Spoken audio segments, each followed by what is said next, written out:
ನಮಸ್ತೆ ವೀಕ್ಷಕರೇ, ನಿಮಗೆಲ್ಲ ನಿರ್ಮಾ ವಾಷಿಂಗ್ ಪೌಡರ್ ನ ಜಾಹೀರಾತು ನೆನಪಿದೆಯಾ? 90s ಕಿಡ್ಸ್ಗೆಲ್ಲ ನೆನಪಿರ್ಲೇಬೇಕು. ಯಾಕಂದ್ರೆ ಆಗಿನ ದೂರದರ್ಶನದಲ್ಲಿ ಹೆಚ್ಚು ಪ್ರಖ್ಯಾತಿ ಪಡೆದಿದ್ದಂತಹ ಜಾಹೀರಾತು ಇದು. ಈ ನಿರ್ಮಾ ಪೌಡರ್ ಯಾವ ರೀತಿ ಪ್ರಸಿದ್ಧಿ ಪಡೀತು ಅಂತ ನಿಮ್ಗೆ ಗೊತ್ತಾ? ಮತ್ತು ಇದರ ಒಂದು ಉತ್ಪನ್ನ ಯಾವ ರೀತಿ ತಯಾರಾಯ್ತು ಅಂತ ಗೊತ್ತಾ? ಅದರ ಬಗ್ಗೆ ಒಂದು ಸಣ್ಣ ಮಾಹಿತಿ ತಿಳಿಸೋಣ ಅಂತ ಈ ವಿಡಿಯೋ ಮಾಡಿದ್ದೀನಿ, ಕೊನೆಯವರೆಗೂ ನೋಡಿ. ಈ ವಾಷಿಂಗ್ ಪೌಡರ್ ನ ಸ್ಥಾಪಕರು ಬಂದು ಕರ್ಸನ್ ಭಾಯ್ ಪಟೇಲ್ ಅವರು. ಇದನ್ನು 1969ರಲ್ಲಿ ಒಂದು ಸಣ್ಣ ಮನೆಯಲ್ಲಿ ಇದನ್ನ ತಯಾರಿಸ್ತಾರೆ. ಇದನ್ನು ಯೂಸ್ ಮಾಡೋ ಜನಗಳಿಗೆ ಯಾವುದೇ ರೀತಿ ತೊಂದರೆ ಆಗ್ಬಾರ್ದು ಅನ್ನೋ ಒಂದು ಮೈಂಡ್ ಸೆಟ್ ಇಂದ ಇದನ್ನ ತಯಾರಿಸ್ತಾರೆ. ಯಾಕಂದ್ರೆ ಅವರು ಗುಜರಾತ್ ಸರ್ಕಾರದ ಗಣಿಗಾರಿಕೆ ಮತ್ತು ಭೂ ವಿಜ್ಞಾನ ಇಲಾಖೆಯ ಒಂದು ರಸಾಯನ ಶಾಸ್ತ್ರಜ್ಞರಾಗಿರ್ತಾರೆ. ಆ ಕಾರಣದಿಂದ ಅವರು ಈ ಪೌಡರ್ ಅನ್ನ ತುಂಬಾ ಎಚ್ಚರಿಕೆಯಿಂದ ತಯಾರು ಮಾಡ್ತಾರೆ. ಆಗಿನ ಕಾಲದಲ್ಲಿ ಒಂದು ಸರ್ಪ್ನ ಬೆಲೆ 13 ರೂಪಾಯಿ ಇರತ್ತೆ. ಆಗ ಕರ್ಸನ್ ಭಾಯ್ ಪಟೇಲ್ ಅವರು ತಯಾರಿಸಿದ ಈ ಹೊಸ ಹಳದಿ ಪುಡಿಯ ಒಂದು ಅಂದರೆ ಕೆಜಿಗೆ 3.5 ರೂಪಾಯಿಯಾಗಿ ಮಾರಾಟ ಮಾಡಲು ನಿರ್ಧರಿಸ್ತಾರೆ. ಹಾಗೆ ಈ ಪೌಡರಿಗೆ ತಮ್ಮ ಪ್ರೀತಿ ಮಗಳಾದ ನಿರುಪಮ ಅಂದರೆ ನಿರ್ಮಾ ಎಂಬ ಹೆಸರನ್ನ ಇದಕ್ಕೆ ಇಡ್ತಾರೆ.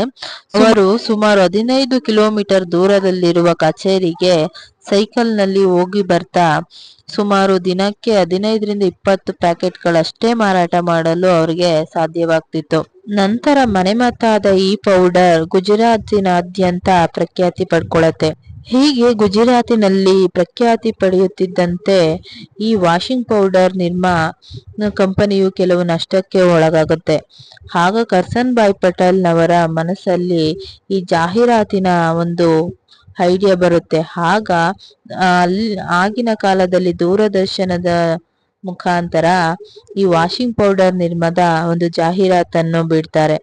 ಈ ಜಾಹೀರಾತು ಒಂದೇ ದಿನದಲ್ಲಿ ದೇಶದಾದ್ಯಂತ ಪ್ರಖ್ಯಾತಿ ಪಡ್ಕೊಳ್ಳುತ್ತೆ. ಆನಂತರ ಈ ನಿರ್ಮಾ ಪೌಡರ್ ದೇಶದಾದ್ಯಂತ ಹೆಚ್ಚು ಪ್ರಾಮುಖ್ಯತೆಗೆ ಒಳಗಾಗುತ್ತೆ. ದಿನದಿಂದ ದಿನಕ್ಕೆ ಈ ನಿರ್ಮಾ ಪೌಡರ್ ಹೆಚ್ಚು ಪ್ರಖ್ಯಾತಿಯನ್ನು ಪಡೆಯುತ್ತೆ. ಹಾಗೆ ಕರ್ಸನ್ ಭಾಯ್ ಪಟೇಲ್ ಅವರು ಕೂಡ ಇದರಿಂದ ಲಾಭ ಗಳಿಸುತ್ತಾ ಬರ್ತಾರೆ. ಈ ವಾಷಿಂಗ್ ಪೌಡರ್ ನಿರ್ಮಾ ಎಷ್ಟು ಪ್ರಖ್ಯಾತಿ ಪಡೆಯುತ್ತೆ ಅಂದ್ರೆ ಅಂದಿನ ಕಾಲದ ಸ್ಟಾರ್ ನಟರೆಲ್ಲ ಈ ಜಾಹೀರಾತಿನಲ್ಲಿ ಒಂದು ಭಾಗಿಯಾಗ್ತಾರೆ. ಹಾಗೆ ನಿರ್ಮಾ ಎಂಬ ಈ ಬ್ರ್ಯಾಂಡ್ ನ ಹೆಸರು ಬರೋ ಕಾರಣ ಅವರ ಪ್ರೀತಿ ಮಗಳು ನಿರುಪಮ ಕರ್ಸನ್ ಭಾಯ್ ಪಟೇಲ್ ಅವರ ಮುದ್ದಿನ ಮಗಳಾಗಿರ್ತಾರೆ. ಅವರು ಒಂದು ದಿನ ಆಕ್ಸಿಡೆಂಟ್ ಅಲ್ಲಿ ತೀರು ಹೋಗ್ತಾರೆ. ಅವರ ಮೇಲಿನ ಪ್ರೀತಿಗೆ ಅವರ ಒಂದು ಉತ್ಪನ್ನಕ್ಕೆ ಅವರ ಮಗಳ ಹೆಸರನ್ನೇ ಕೂಡ ಇಡ್ತಾರೆ. ಹೀಗೆ ಕರ್ಸನ್ ಭಾಯ್ ಪಟೇಲ್ ಅವರು ಒಂದು ಸಣ್ಣದಾಗಿ ಆರಂಭಿಸಿದಂತಹ ಬಿಸ್ನೆಸ್ ದೇಶದಾದ್ಯಂತ ಹೆಚ್ಚು ಪ್ರಖ್ಯಾತಿಯನ್ನು ಪಡ್ಕೊಳ್ಳುತ್ತೆ. ಹಾಗೆ ಅದರಿಂದ ನಷ್ಟನೂ ಅನುಭವಿಸ್ತಾರೆ, ಹಾಗೆ ಲಾಭನೂ ಕೂಡ ಪಡ್ಕೊಳ್ತಾರೆ. ಆದರೆ ಕೆಲವು ವರ್ಷಗಳ ನಂತರ ಈ ಪೌಡರ್ ಕಣ್ಮರೆಯಾಗುತ್ತೆ. ಆದರೆ 90ರ ದಶಕದ ಜನರಿಗೆ ಈ ವಾಷಿಂಗ್ ಪೌಡರ್ ನಿಮ್ಮ ಅತ್ಯಂತ ಅಚ್ಚುಮೆಚ್ಚಿನ ಡಿಟರ್ಜೆಂಟ್ ಪೌಡರ್ ಆಗಿರುತ್ತೆ. ಹಾಗೆ ನೀವು ಕೂಡ ಇದನ್ನು ಬಳಸಿದ್ರೆ ಕಮೆಂಟ್ ಮುಖಾಂತರ ತಿಳಿಸಿ. Thank you everyone.